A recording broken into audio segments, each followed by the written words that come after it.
Nous cherchons ici à calculer la probabilité que x soit compris entre 3 et 6 lorsque x suit la loi binomiale de paramètres 10 et 0,5. Nous avons ici le diagramme à barre de cette loi binomiale et nous allons essayer d'approcher cette valeur par une aire de surface. Pour cela, nous allons construire des rectangles qui auront pour longueur la valeur de la binomiale, ici p de x égale 3, et de largeur 1. Alors, nous pourrions dans un premier temps choisir tout simplement des rectangles, je dirais naïvement, qui partent comme ceci de la droite. Voilà. Et l'aire de ce rectangle-là représente p de x égale 3. Ainsi, en sommant toutes ces aires de surface, nous obtiendrions la valeur de p de x compris entre 3 et 6. En choisissant ce modèle de calcul d'aire, nous pourrions effectivement nous contenter de ce simple calcul.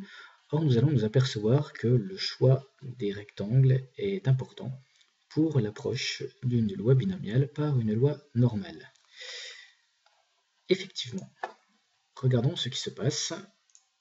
Nous avons ici, nous retrouvons le diagramme à barre de notre loi binomiale de paramètres 10, 0,5. Nous nous intéressons aux barres qui calculent les probabilités entre 3 et 6.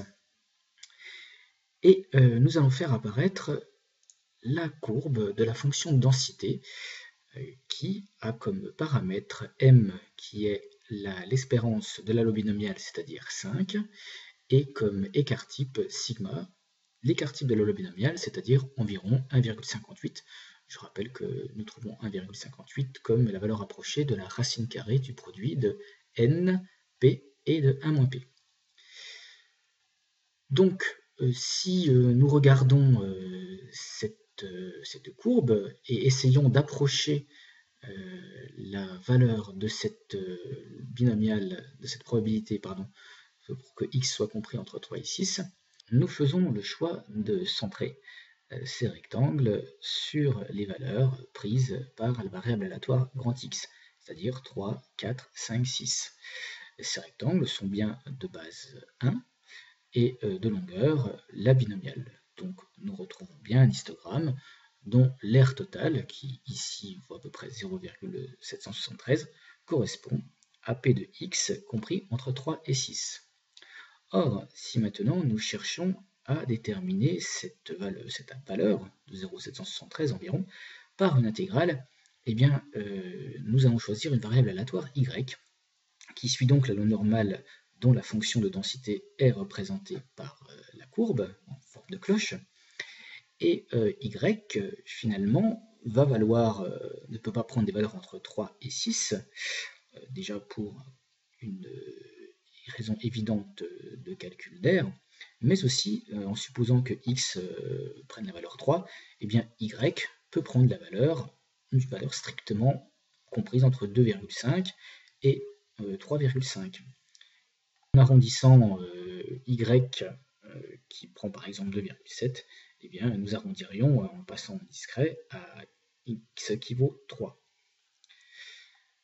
Ainsi, en calculant l'intégrale entre 2,5 et 6,5, nous nous apercevons que finalement l'aire sous la courbe correspond à 1 millième près, ici, à l'aire des rectangles qui calculent, on le rappelle, la probabilité que x soit compris entre 3 et 6 à l'aide de la loi binomiale. On peut faire varier les bornes, et vous voyez, en faisant varier les bornes, ici on est entre 3 et 8, encore une fois, nous sommes assez proches.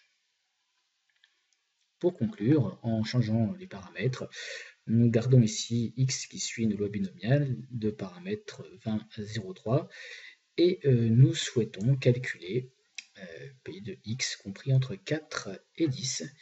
Eh bien, si nous utilisons la loi binomiale, nous trouvons une valeur proche de 0,876. Or, nous pouvons utiliser une loi normale, mais attention, nous choisirons nos bornes, non pas entre 4 et 10, mais bien entre 3,5 et 10,5. Et c'est ainsi que nous pourrons approcher correctement la loi binomiale par une loi normale avec le phénomène dit de correction de continuité.